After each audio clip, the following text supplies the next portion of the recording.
Eu vou apresentar hoje uma das pessoas, a pessoa talvez mais importante da minha vida. You say that to all the girls. No, I don't. E meu amigo há 20 anos, amigo e parceiro em diversas ocasiões, certamente uma inspiração de vida e uma inspiração de arte da forma mais profunda. Stop laughing. O grande compositor do nosso tempo, o compositor do século XX e do século XXI, sem a menor sombra de dúvida.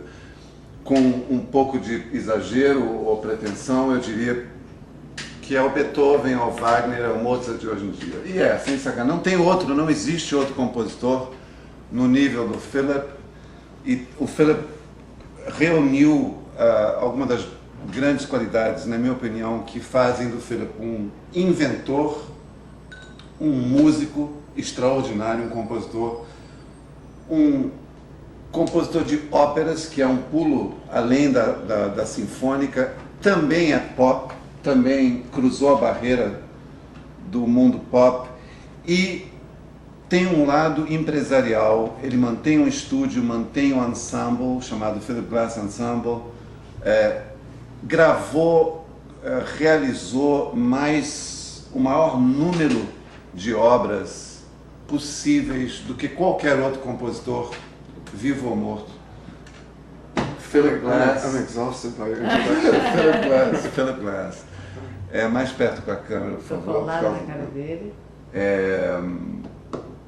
Well, just bullshit, right? Right, just what we always do. What we always If you do. could bullshit with your chins, just remembering that the light is on. The light. Yes, Yeah. just don't turn your face too much down. That's all. Eu vou fazer tradução simultânea. I'm So gonna let me close the door.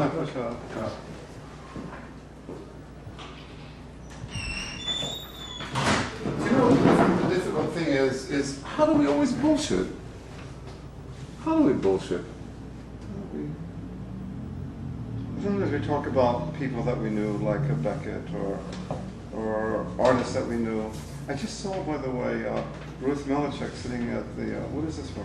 Remember the feeling of giving you back some money? It's not enough. Well, add a few. Okay. Mentally, I add saw, 3. as I was walking, I saw Ruth Melichek, who has a play with Fred Newman at the... And yesterday I I saw went Bill- to find you this afternoon, and I was, you were not there any longer, you had been there before I was there. And Ruth Melichek was sitting there with her head bright red.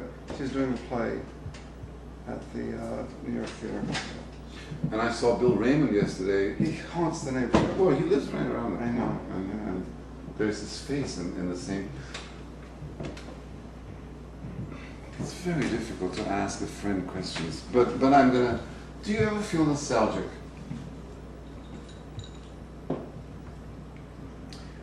Recently, I was playing in New York. I did a series of concerts at the Lincoln Center for the festival there. And in the course of that, we played music in 12 parts, which is from 1970. It's 30 years old. But you played that at BAM with Dennis Russell 3 or 4 years ago. No, I hadn't played it in 10 years. The music in 12 parts with the That's been ensemble. 10 years. Since You we didn't play played that at Lincoln Center? We played it Lincoln Center a month ago. No, but I mean. No, your I haven't played it retrospective. in 10 years.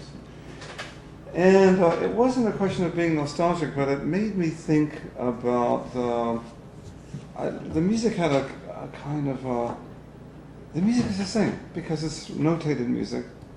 We play it actually better now than we did then because we've played it so many times. And actually, Michael Reisman, who's our music director, he made us rehearse for a week. The Gentle Giant. The Gentle Giant, and we played it very, very well. But I was listening to the music as we were playing it and trying to remember the person that wrote it, which was this must happen to you, where you say, well, when you try to think of, let's say, the Kafka pieces, the Kafka trilogy, if you think of Mato Grosso. Mato Grosso, you say, well, but that's not even, but this is 30 years ago, so it was in 1970 when I did that.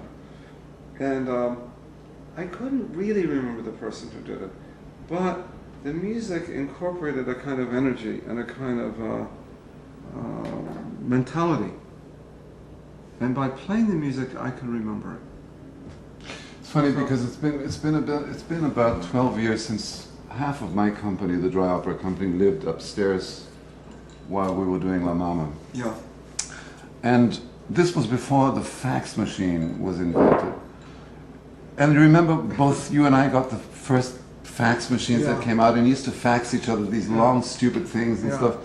You still fax me long, stupid things. No, I email you them. But and then you were one of the last people I know on this planet to get email. In other words, it took you years. You resisted for years. Yeah. And what I want to get at is this. Your music. I mean, because we've been connected for so long, we're always associated. My name is associated to yours, whether one wants it or not. And people always are amazed to find that you compose sitting at the piano and not a computer. Mm-hmm. In other words, you are very traditional in certain ways. And in fact, we use a lot of computers in the studio. The question really is that I learned to write music with a pencil and paper, and I can do it very fast. I can do it faster probably. Let me tell you a story that's very appropriate to this one. Years ago, I lived in Chinatown in New York, and I had a bank account at the Chinese American Bank. Did I ever tell you this story? No. Well, I went in there one day to make a deposit or take mail, and the guy took his computer, did that, and then he took out his abacus and did it. I said, "What are you doing?" He said, "I'm checking my computer." A great story. I feel like I'm the guy with the abacus. But why do people like, for instance, Einstein on the Beach is a very mathematical piece, and people get the impression that you were ahead of your time by 3 decades at that time. You didn't use a computer, but it sounded futuristic. In other words, your music always had that futuristic thing to it. Oh. I hate to call it minimalism. I think it's a ridiculous way to call it because it was the music that was about structure, that was about process, where the content of the music was really in the structure of the music. So it was really following the people that the kind of non-narrative work that began in the theater and began in film, where people were trying to break the hold of the narrative on work. Beckett has a lot to do with that. Beckett had a lot to do with it, and my experiences with Beckett accelerated my encounter with non-narrative work. And in music there were people like John Cage, but it was not only just Beckett. Nadine Boulanger? No, not so much. She was a classicist, really. But I think that Beckett was one of the first ones who, and people who began working in, like the people like the Living Theater, and people who began doing very extended, and Bob Wilson, that we both know him very well. And you don't want to mention the Mambo Mines because the last one. Well, as a matter of fact, we did it in Mambo Mines also, but I don't want to mention, but that was with whom I was working. So when we were doing Beckett pieces... well, the Lost Ones is one of the most brilliant pieces. I don't think you ever recorded that. No, we made a little tape for the performance, but I can't find the tape now. And you don't have it written? That piece happened not to be written. I know. And but this is unbelievable. That was... Well, I keep on going back to Mambo Mines, to the archive, and said, "Can you find the tape?" Because it was a little. I recorded the score. Maybe there could be some notes around, but I wrote a string quartet right after that was very similar to it. So Company, you mean? No. It was in Paris when I did that piece, and I recorded that piece on a little Wallensack tape recorder with a guy named Jack Cripple. He played both parts of that. Was he crippled? No, he was not crippled at all. But he could play both. He played both of these parts, and that was the only tape we had. And Lee Brewer had the tape, and who? Yes. And it belonged to the company, and I never saw it again. But right after that, I decided to incorporate those ideas into a string quartet, which was actually my first string quartet. I wrote it in 1965 or 66. So in a way, the ideas of the music were in the string quartet. But how many of such pieces do you think have been lost throughout Not history? very many. Maybe, I would guess less than half a dozen. Pra mim aqui. O Philip vai ser pai daqui a pouco. A Holly, a mulher dele, está grávida de 5 meses. E hoje é sábado, amanhã, domingo, ele embarca para o Brasil, vai fazer Drácula, aquele filme antigo do Bela Lugosi, e ele fez um musical score, uma partitura musical. Trilha sonora. Trilha sonora. Trilha sonora. Say it again, please. Trilha sonora. Uma trilha sonora, ele mesmo com o grupo dele aparecem atrás do filme, ou na frente do filme, ou atrás do filme. I'm not sure. Not com certeza. We can do it either way, but it depends. Through. Só through, yeah. In the theaters that we will be in, we will be able to do that. Yeah. Vai fazer o Municipal do Rio, o Municipal de São Paulo e Porto Alegre, né? Exactly. Essas três. Depois Argentina? Depois Argentina. E depois voltar aqui. E a primeira, e Philip é uma personalidade. Philip é metade brasileiro. Tinha existia aqui em Nova York antigamente um adido cultural brasileiro chamado Sérgio Toledo, que queria deu um passaporte brasileiro, queria dar um passaporte brasileiro para o Philip, porque o Philip ia para o Brasil, Sérgio Toledo, acho, não me lembro. O Philip ia para o Brasil por conta própria, uma vez por ano, para compor. As maiores composições do Philip são solitárias num apartamento pequeno em Ipanema. Muitas vezes foi por causa da Kafka Trilogy em Mato Grosso, projetos meus. Muitas vezes foi por causa do Godfrey Reggio, porque Cohen Scazzi e os outros filmes do Godfrey. O Philip a última vez o Philip ficou no Brasil no apartamento do Caetano Veloso. O Philip é um grande entusiasta do Brasil, é um cidadão brasileiro praticamente. I feel as if you I don't feel anything. I feel that you should do what you did at Lincoln Center 3 years ago, that retrospective. Yeah, I did a more extended version of that this last summer. We did a piece, an opera I did with Wilson called The White Raven. We did. Which you composed in Brazil, didn't you? I did actually. And it was first performed and commissioned by Portugal. It was in Lisbon. Lisbon. It was done in Lisbon. And it was, I we wrote were most of it. together in Lisbon, right? We were together in Lisbon. Yeah. Were you there for that? Did you see that? No, but you played and we were there with the company, with the Fernandez. Yeah, that's right. But I was doing a concert there. But the White Raven was written in 89 or 90, and they finally got around to doing it. So that's what I would love to take that to Brazil. It should be done in Brazil. It was written in Portuguese, and it in fact has part of the story that takes place in Brazil. But so does Itaipu. Itaipu, and also another Brazilian piece, of course, there's Mato Grosso, Itaipu, and another piece called Days and Nights in Rocinha. Oh yeah. Eu tenho que contar essa história. André Midani, que vai ver isso. O Philip, no dia do Natal de 1998, trouxe a gente para cá e deitou a gente ali. A sala era diferente ainda, a sala era a sala antiga, não tinha essa porta. E tocou Days and Nights em Rocinha. Eu levei essa criatura para a Rocinha, eu subi de carro, mostrei Escola de samba da Rocinha para o Philip. Ensaiado, Um ensaio de samba, e saiu essa coisa maravilhosa. Algumas vezes. Várias vezes. Philip é um brasileiro, é um judeu de nariz enorme. Olha o tamanho do nariz do Philip, o tamanho do nariz, ó. O nariz enorme. Judeu, nariz enorme, lituano, tudo. Anyway, the future, and when you look back upon your influences, obviously you always mention Bach and Ravi Shankar. Yeah.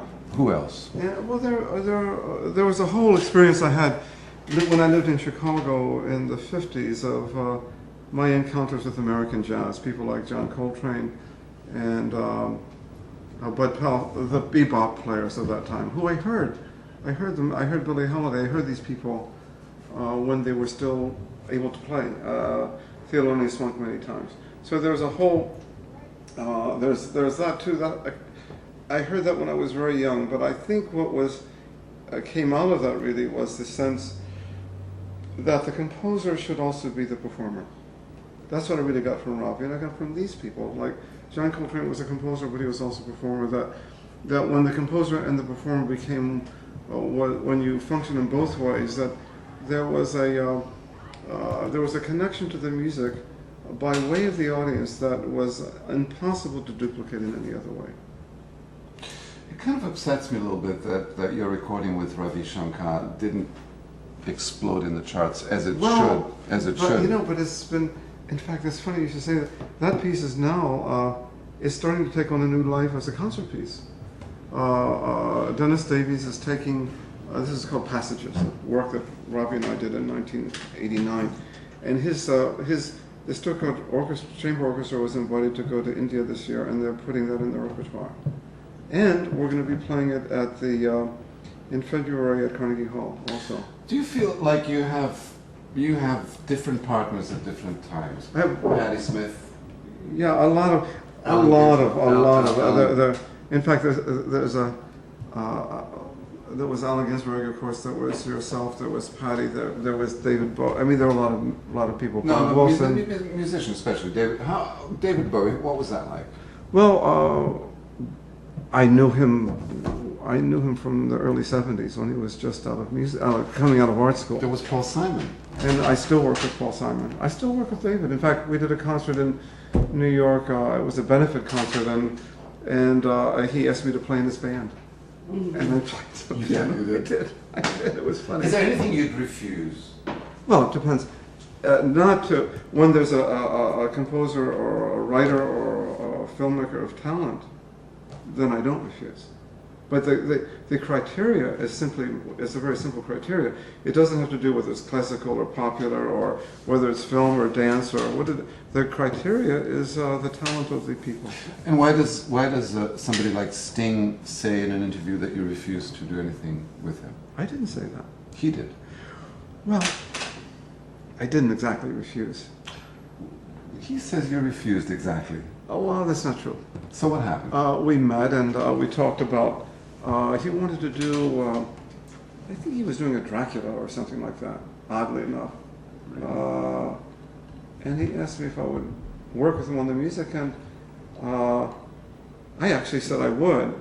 And then I never heard from him again. So there's some misunderstanding. He's under the, according to what I read, he's under the impression that you just if that simply were true, he'd be snubbed him out of the picture. That's completely the opposite of what happened. What happened was that I said I would come to England and work with him on the movie, and we never heard from his agent again. Doris Lessing, how's she doing? Good. She's 80. She's 83 or 85, maybe. Oh, she must be older now. No, and she's been 83 for 10 years. But she's slowing down a little bit. She only writes one book a year now. She's still writing. Another partner of yours. Yeah, I did 2 operas with her, and we have planned to do another one, to write another one. Was the one in Heidelberg that we saw, the last one? That was just done in Chicago. Marriages between Zones 3, 4, and 5. There was a different production, you would have been so happy. Thank God. It was and it was done in English. It was done in English by quite a good director.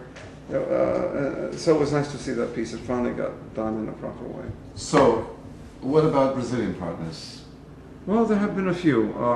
Iwakati is a group that I very much like. Are you still in touch with them? Yeah, they're they're in Belo Horizonte. I think everybody knows that. Yeah. They did a record recently called what was it called?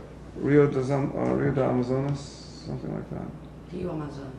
Yeah, Rio de Amazonas. Yeah. Based on music of mine that I wrote for them. I wrote it for them, and they made a record. I was always amazed because o Philip, deixa eu falar em português. O Philip sempre falou assim: vamos para a Amazônia, vamos viajar pelo Rio Amazonas. Não, mosquitos, insetos e tal. O Philip pega a filha dele, aranha, mosquito, bichos aqui. Eu fui 3 vezes. Foi 3, 4 vezes. Você adora o... Adoro Amazon. In any case, I was... and then there was Grupo Corpo, also in Belo Horizonte. That was also, but that was the same music actually. That was an earlier version of the music. I wrote a version of the music which they did for the Grupo Corpo. And then we eventually made a record. I thought it was. So some of the music is the same, some of the music is different. But Michael Riesman spent a month in. Yeah, working with him on that. Yeah, I sent him down to work with him. That made him even more exciting as a person. Just kidding. Well, anyway, just kidding. I did some arrangement for Marisa Monte. I did arrangement on one of her records. I like her singing a lot.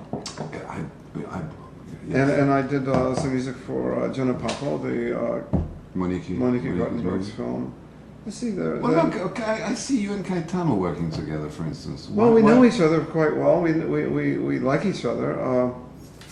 I don't. He does. I would be happy to. But he always has his projects of his own, and we don't see each other so much. But it could happen. In fact, I invited him to do the concert. These concerts I do every year in New York, they're to raise money for Tibetan culture. We saw him. And he came, he played at that concert. Ver o Caetano no mesmo palco que Philip foi uma experiência. And Patti Smith was there too. Yeah, Patti Smith was there, but he sang. And R.E.M. What's his name? Michael Stipe. And some South African woman who was beautiful. It was a nice, beautiful South African woman whose name I can't remember. Mas o Philip, Kaká Diegues, we talked about Kaká yesterday, remember?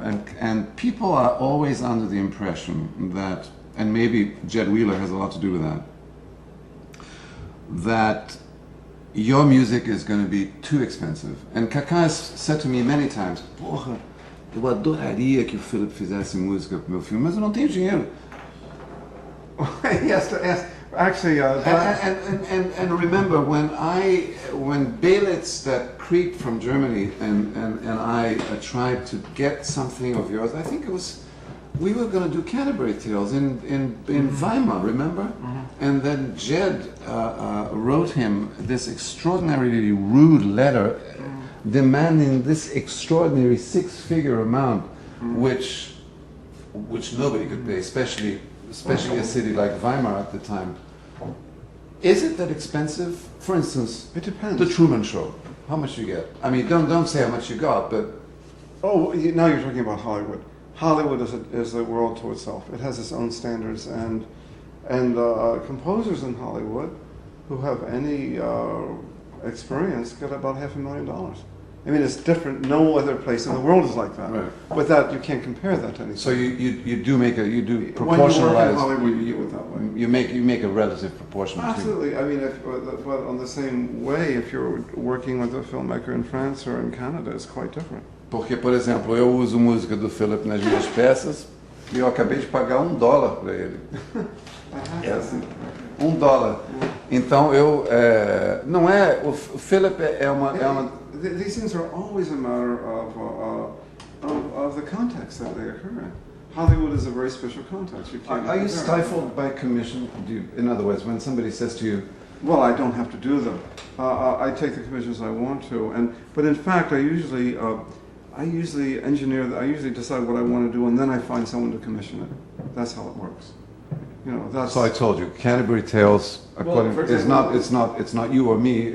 We have to find Chaucer was cut out of the picture. Yeah, we have to find someone to do it. But I have 4 or 5 operas I would like to write. If someone says to me, "Well, would you write an opera?" This happens all the time. Someone says, "Oh, I have this. There's this wonderful novel by someone Duras or someone like that. Would you do it?" But if I'm not interested in it, I don't do it. Almost 100% of the time, the operas that I do have been operas that I wanted to do. You fell in love with La Belle et la Bête and all I did 3 operas based on Cocteau. And why Jean Cocteau? Well, because Cocteau represented as an artist, he had an idea about the transformation of reality through art. That was really what he was about. And he always talked about art as if it was a kind of a magic, a kind of alchemy, that the world could be transformed by the artist, and that happens in La Belle. You can see it in all the films, in all his stories. He was a great draftsman as well. He could write. He wrote beautifully. He could make movies. He did a lot of things, but everything he did was always directed at the idea of the art as a transformative experience, that the world can be transfigured by the process of creativity.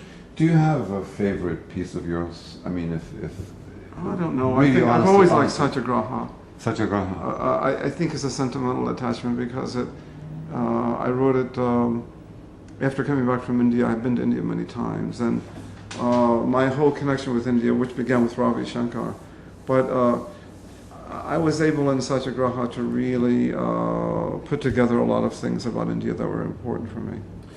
For me, Satyagraha is probably my favorite piece because you took me by the hand. You flew me to Chicago with you, Jed, Yeah. and Bob Jones.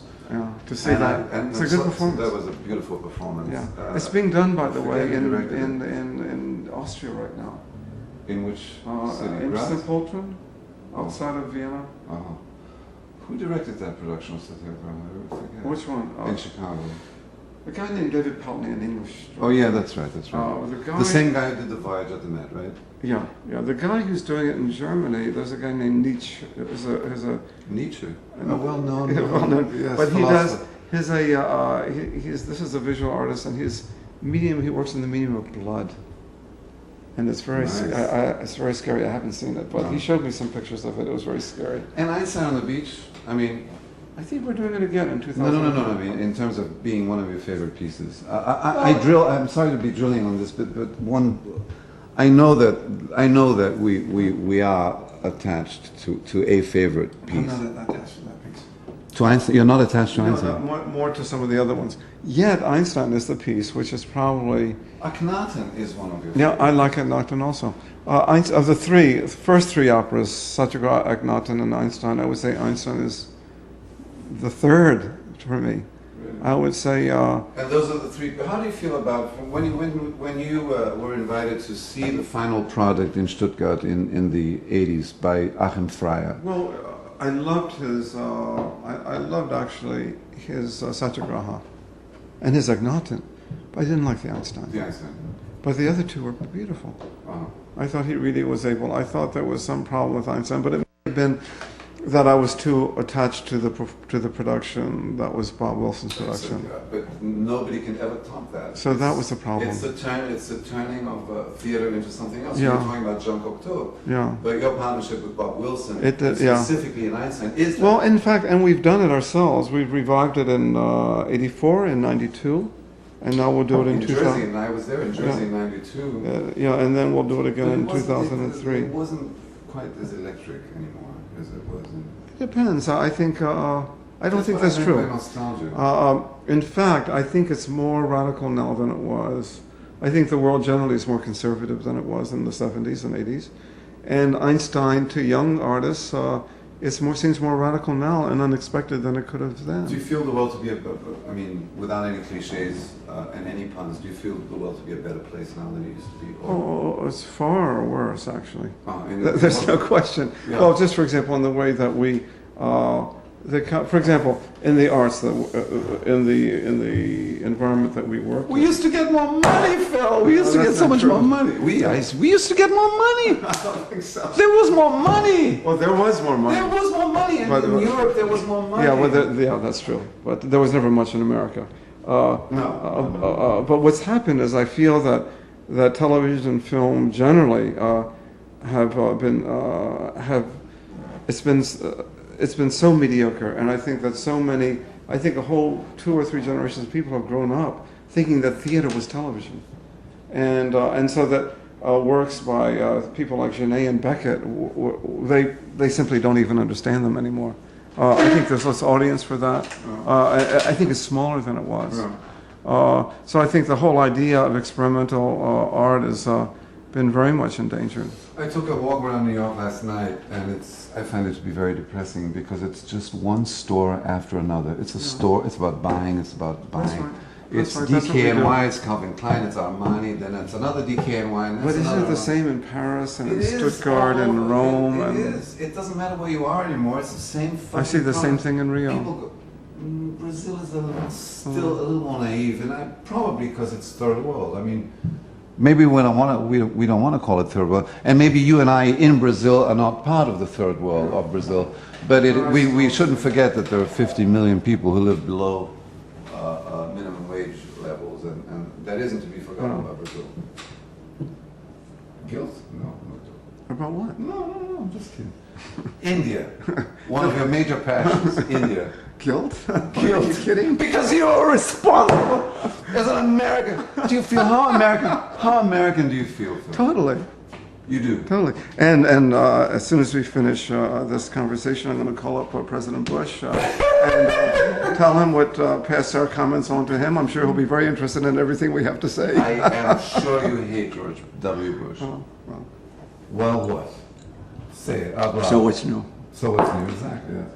But this is a funny thing when I'm in Europe and people say, "Oh, you Americans, you did this, and did that." And you must get a lot of that. Yeah, I do. In France. Yeah, and you know what I tell them? I said, as soon as I go home, I'm going to call the White House and tell them, and I'll change that. I'll make that. You'll see. But France especially. I mean, because you always... I was so funny. I was talking to a woman from France recently, and she said to me, "You Americans, all you think about is the self and the ego. We French, we don't have that problem." No, of course not. Of course not. You know, when I worked with that terrible, horrible guy named Luciano Berio, I got a lot of hell because I was friends with Philip Glass. Did he bother you about that? But gee, are you what? What? He gave me hell because of that. And you told me years ago, maybe a decade and a half ago, that your name, that Pierre Boulez wouldn't allow you into Paris, and I was very impressed by that because I mean I'm not naive, and I know that the world is divided by clubs and stuff like that. Is it true though, Pierre Boulez?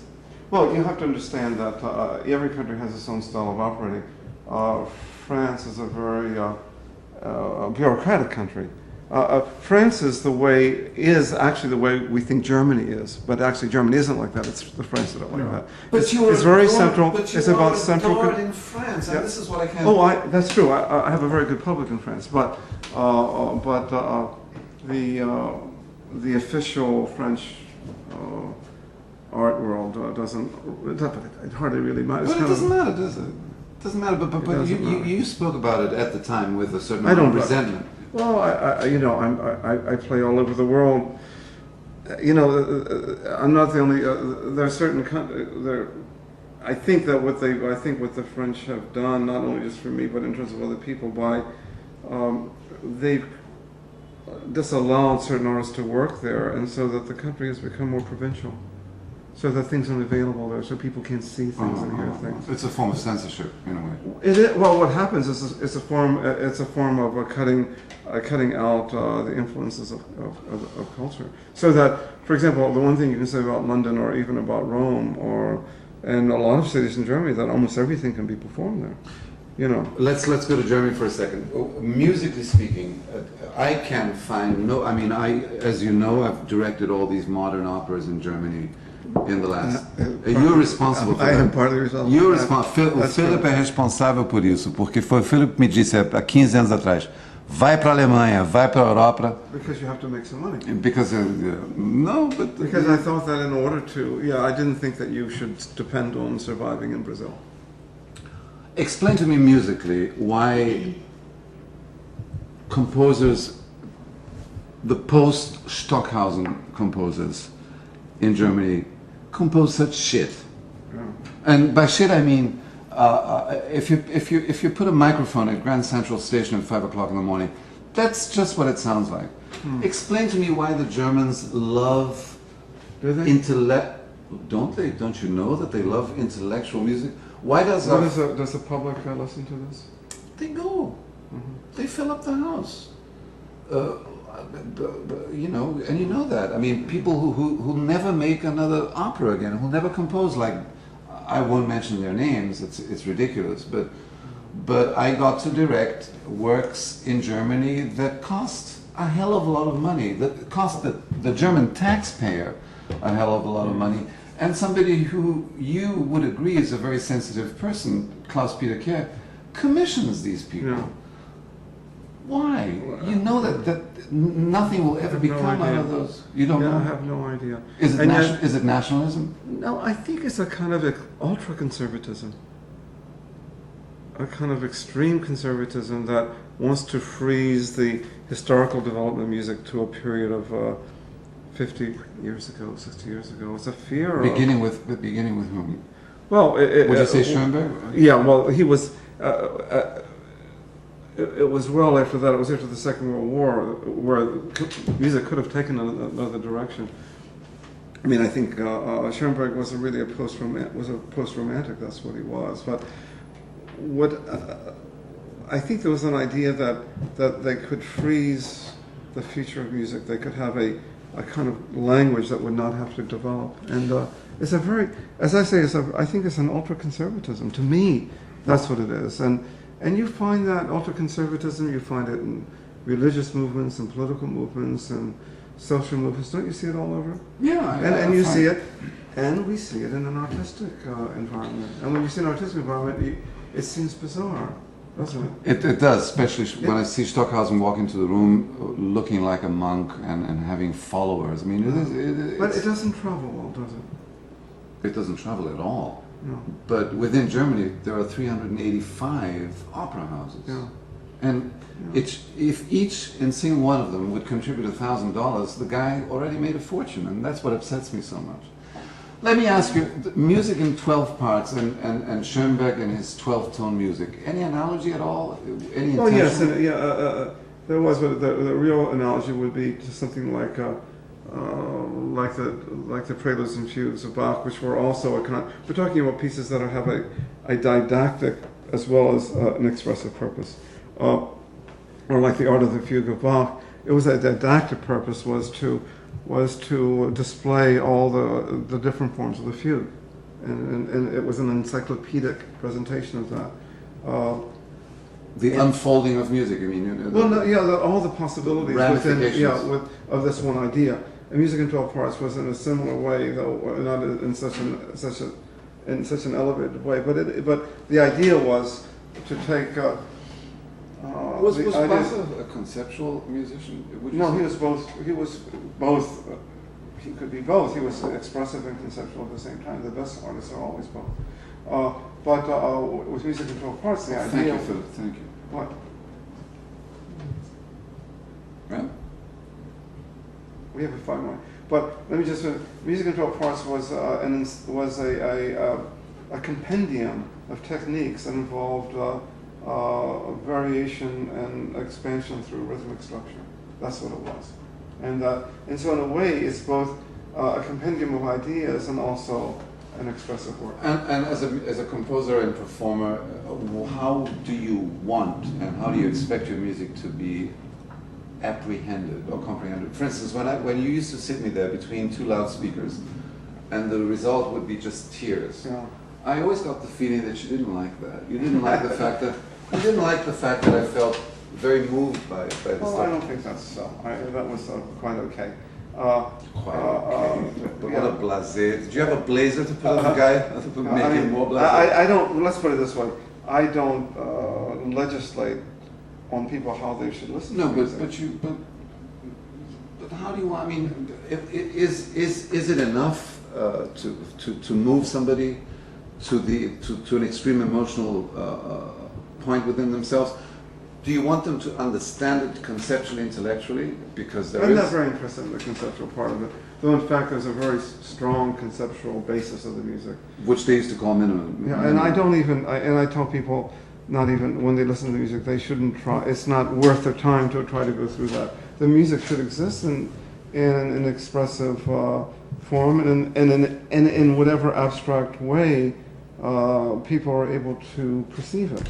You wrote a piece for Time magazine about Aaron Copland, which was extremely moving. Yeah. Or was it Stravinsky? It was Stravinsky. It was Stravinsky. Yeah. But you wrote about Copland for the New York Times when he died? No. No, I didn't. You did write about Copland, fuck. You did. I may have. And both these pieces, Stravinsky and Copland, were from the heart in ways that almost don't have anything to do with your music. Well, it was my response to their music, and especially my response to the music when I was quite a young man. Stravinsky is a big part of your life? At that time, as he was for every musician of the 20th century. Less so, but there was something about Copland that was appealing. The fact that he was naked and gay up with Bernstein. What's the name of the city in Connecticut where they all met? I don't know. Leonard Bernstein and Copland and I don't know where it was. you know, and they're all gay and naked. I have no idea. They're all gay and naked. You know that. Well, they're all What's the name? dead. Where's the place where Bernstein used to have his? But I don't know. I'm sorry. I knew him as the conductor of the New York Philharmonic. Naked and gay. James Levine, naked and gay. Don't you? When you see him conduct with a little towel around his head, don't you see him naked, fat, and gay, sweating? You do, Phil. You told me that. I see these people naked and gay. Aaron. What a bunch of baloney. Okay, anyway. This is the end. Philip, let me kiss your hand. Because I really You're going to get filmed that too. A kiss Good. is for real. a kiss. Okay. Good. Naked and gay. Naked and gay.